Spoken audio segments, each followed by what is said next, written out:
आज की जो ये अनिश्चितकालीन धरना का शुरुआत हुआ है और अभी तमाम वक्ताओं ने अपने अपने हिसाब से अपने अपने बातों को साझा करने का काम किया।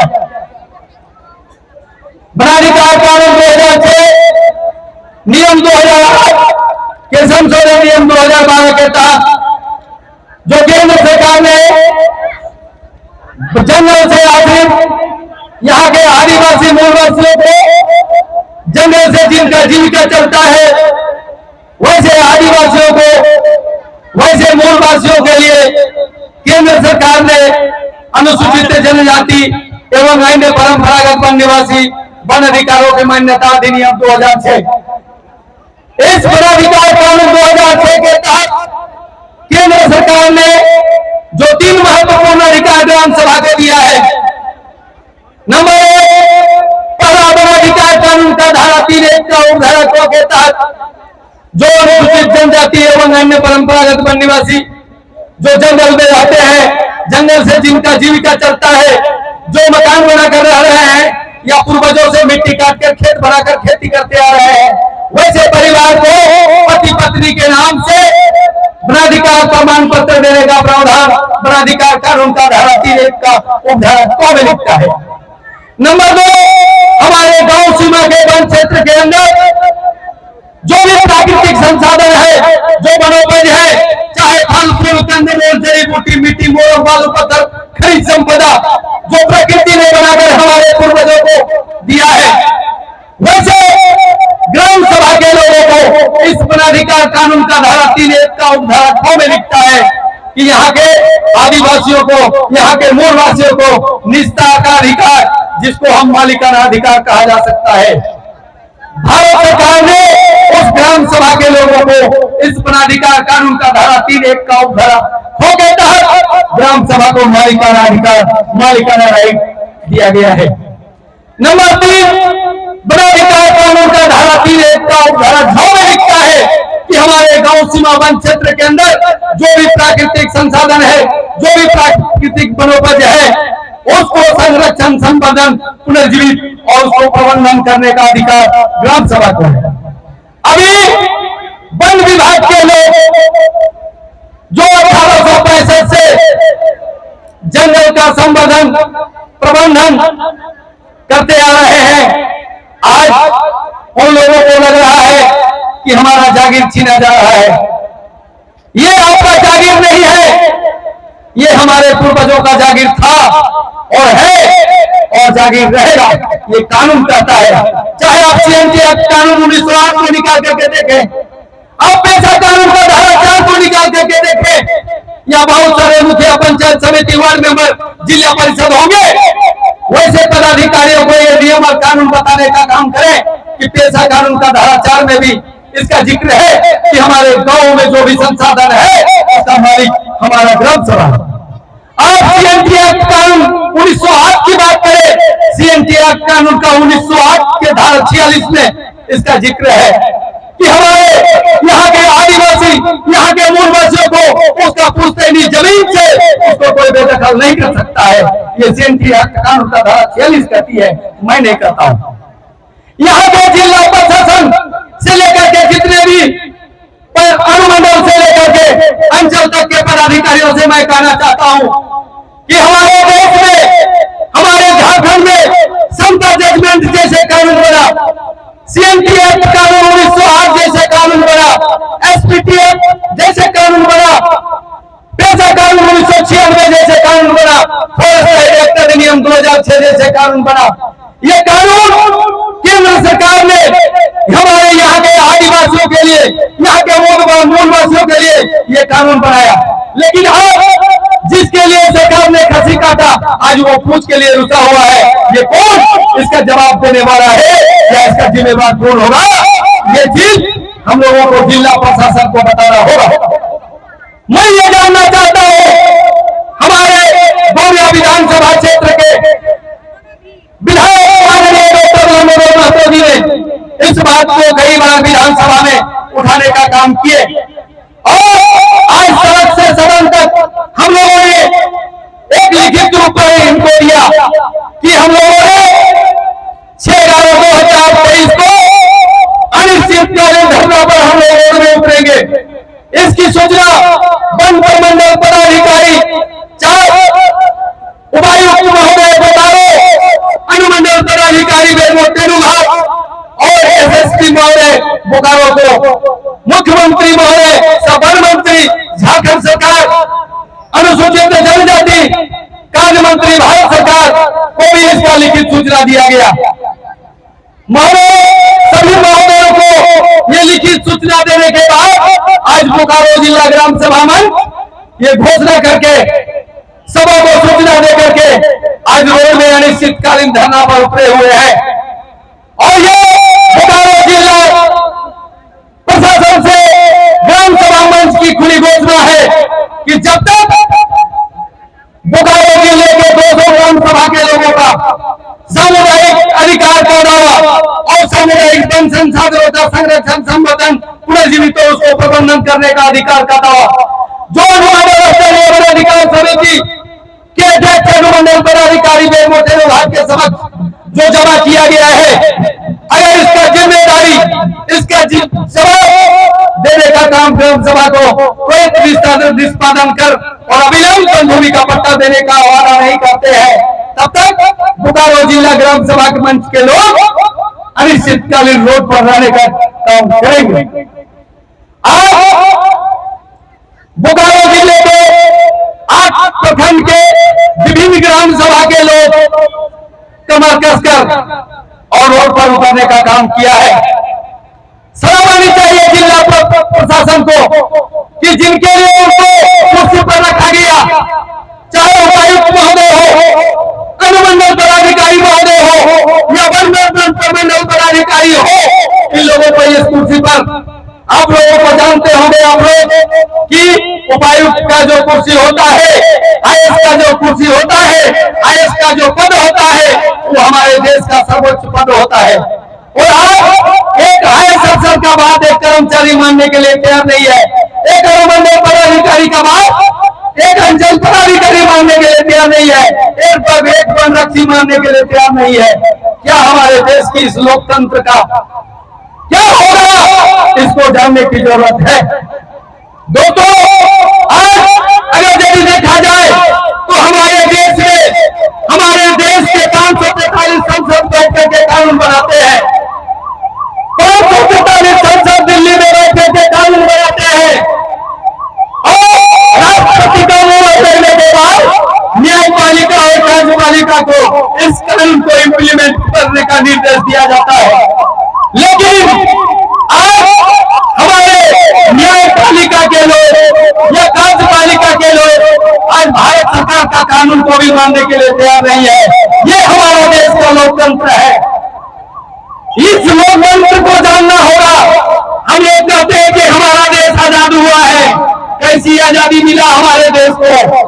यही आजादी मिला है हमारे पूर्वजों ने, चाहे संतल विद्रोह हो, बिरसा मुंडा का आंदोलन हो, जगतरा भगत का आंदोलन हो, नीलांबर पीतांबर का आंदोलन हो, चुहार विद्रोह हो, ये हमारे पूर्वजों का शहादत कहीं न कहीं इस लोकतंत्र के लिए, इस लोकतंत्र को बचाने के लिए अपना शहादत दिया था।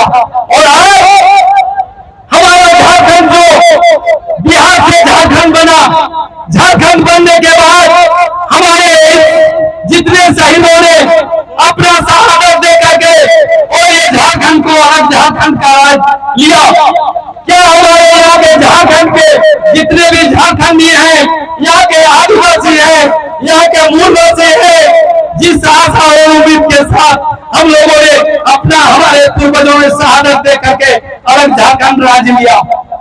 कुछ दिन पहले हमारे देश की सरकार रघुवर की सरकार थी, हम लोगों ने कहते थे कि रघुवर की सरकार बनी, भाइयों का सरकार बना, आज हमारे घर का सरकार बना, आज हमारा भाई का सरकार बना, आज हमारा जाति की सरकार बना, आज हमारी समुदाय की सरकार बना। हमें दुख के साथ कहना पड़ रहा है कि आज यहाँ के आदिवासियों की सरकार है, यहाँ के आदिवासियों का, यहाँ के मूलवासियों के लिए जो कानून बना, आज उस कानून को मानने के लिए तैयार नहीं है। आज हजारों आदिवासी मूलवासी रोड पे हैं। इसका जिम्मेवार कौन होगा? इसका जिम्मेवार कौन होगा? इसका जवाब कौन देगा? इस जवाब को मांगने के लिए बोकारो जिला के 200 ग्राम सभा के लोग रोड पर उतरे हैं। साथियों, मैं ये कहना चाहता हूं, आज जो वनाधिकार कानून का बने 17 साल हो गए, आज 17 साल में एक भी यहाँ के आदिवासियों को, यहाँ के मूलवासियों को, जिसके लिए ये वनाधिकार फॉरेस्ट राइट एक्ट अधिनियम 2006 बना, आज उस कानून के तहत यहाँ के आदिवासियों को, यहाँ के मूलवासियों को एक भी अधिकार, चाहे कम्युनिटी फॉरेस्ट राइट एक्ट का अधिकार हो या इंडिविजुअल राइट का अधिकार हो, एक भी अधिकार यहाँ के आदिवासियों को, यहाँ के मूलवासियों को देने का काम नहीं किया, बल्कि यहाँ के आदिवासियों को, यहाँ के मूलवासियों का जमीन छीनने का काम कर रहे हैं। कुछ दिन पहले माननीय डॉक्टर नमोदर माता जी के यहाँ हम लोग बैठे हुए थे। कुछ कंपनियों के लोगों ने महामूल झारखंड सरकार का आदेश लेकर के पहुंचे, लोगों को फ्रंट में लगाने के लिए हम लोगों ने माननीय डॉक्टर नमोदर बाबू जी से इस बात को रखा कि माननीय विधायक जी, ये लोगों को जो है हमारे यहाँ के आदिवासियों का, मूलवासियों का सम्मेलन स्थल है, यहाँ के आदिवासियों का पहचान है, यहाँ के आदिवासियों का संस्कृति है। यहाँ पर हम लोग किसी भी प्रकार का हेडल पावर प्लांट बनने नहीं देंगे। माननीय विधायक जी ने इस बात का हम लोगों को जवाब दिया कि देखिए, ये चिट्ठी माननीय हेमंत सोरेन जी का है। Hemant Soren ji hadal power plant बनाने का एनओसी दे चुके हैं, मैं इसमें क्या कर सकता हूं? हम लोग 5 लोग थे, 5 लोगों ने अपना नजर में देखा। कुछ दिन पहले भारत सरकार के एनओसी लेकर के रूंगटा कंपनी पश्चिमों का उपजेना में आया। उन्होंने कहा कि मैं यहाँ सीसीएल का विकास करूंगा। हम बोले भाई, पहले आप यहाँ का विचाराधीन मामला का समाधान कीजिए। पहले जो आपने जमीन अधिग्रहण किया, 249 लोगों का नौकरी अभी तक बाकी है, इसका जिम्मेवार, नौकरी देने का जिम्मेवार कौन होगा? रूंगटा कंपनी ने कहा कि मेरे कंपनी के कार्यकाल में यह मामला नहीं हुआ है। हम बोले आप यहां से जा सकते हैं। अगर 249 जो पहले का जो खतियानी रैयत का जमीन लिया गया, उसको मूल भूमि से नहीं मिला।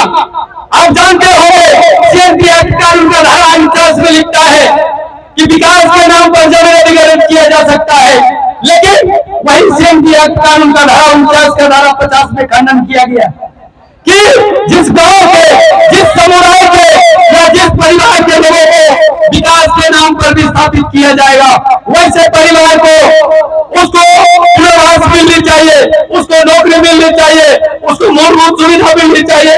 जिस जमीन को अधिग्रहण सरकार करेगी, उस जमीन का सरकारी रेट पर उसका मुआवजा मिलना चाहिए। हम लोगों ने उस कंपनी को पूछा कि आपने यहाँ के लोगों को मूलभूत सुविधा दिया? क्या हॉस्पिटल की व्यवस्था है? यहाँ के जो विस्थापित लोग हैं उसके लिए हॉस्पिटल का व्यवस्था आपने किया, रोड का व्यवस्था किया, पानी का व्यवस्था किया, बिजली का व्यवस्था किया, शिक्षा व्यवस्था है?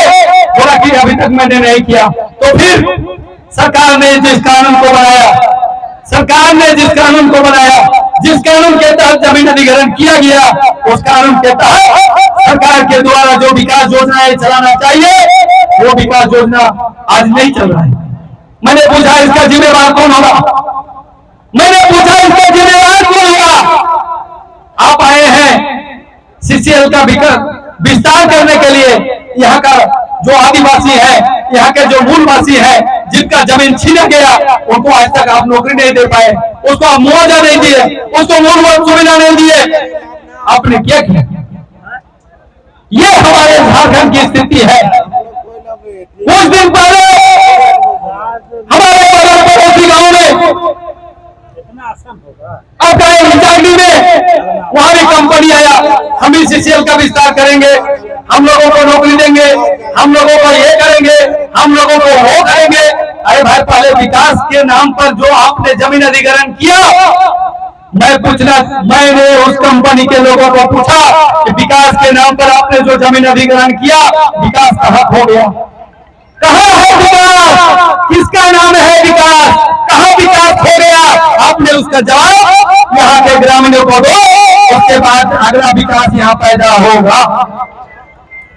ये यहाँ के आदिवासी, यहाँ के मूलवासियों की जो ताकत है, जिसके लिए सीएमटीएफ जैसा कानून बना, जिसके लिए समता जजमेंट जैसा कानून बना, जिसके लिए पेशा कानून जैसा कानून बना, जिसके लिए वनाधिकार कानून जैसे कानून बना, आज उस कानून का धज्जियां उड़ाया जा रहा है। जो सरकार के न्यायपालिका के लोग हैं और सरकार के जो कार्यपालिका के लोग हैं, मैं पूछता हूं उन न्यायपालिका और कार्यपालिका के लोगों से कि इसका जवाब कौन देगा? यहाँ के आदिवासियों को, यहाँ के मूलवासियों को इसका जवाब कौन देगा? हमको जंगल से बेदखल किया जा रहा है। आज कंपनियों का कहना है कि ये जैसे जमीन है, ये गरमजुआ है, ये जमीन हमारा है, ये फॉरेस्ट है, फॉरेस्ट लैंड है, ये वन विभाग का है। अरे भाई, यहाँ का आदिवासी और यहाँ का मूलवासी का क्या है? उसके लिए कानून है। अगर आपका है, मैंने उनसे कहा कि भाई जे का खाता नंबर कितना है? वन विभाग का भी खाता नंबर वही है और गरमजुआ का भी खाता नंबर वही है। एक बाप का दो बेटा, एगो विकलांग हो गया, एगो सही हो गया, तो क्या वो बाप विकलांग को बेटा नहीं बोलेगा? बोलेगा कि नहीं? उन लोग हम लोगों को आदिवासी समझ के मूलवास बनाने का काम करते हैं। ये गरमजुआ है, ये वन विभाग का जमीन है, तो हमारा कौन ठो है? सब तुम्हारा है। तुम यहाँ नौकरी करने आया है कि हमारा गांव मालिक बनने के लिए आया है? अरे तुम नौकर बन के आए हो, नौकर जैसा रहो, मालिक बनने का कोशिश मत करो। अगर मालिक बनेगा तो यहाँ के आदिवासी और यहाँ के मूलवासी तुमको जवाब देने का काम करेंगे।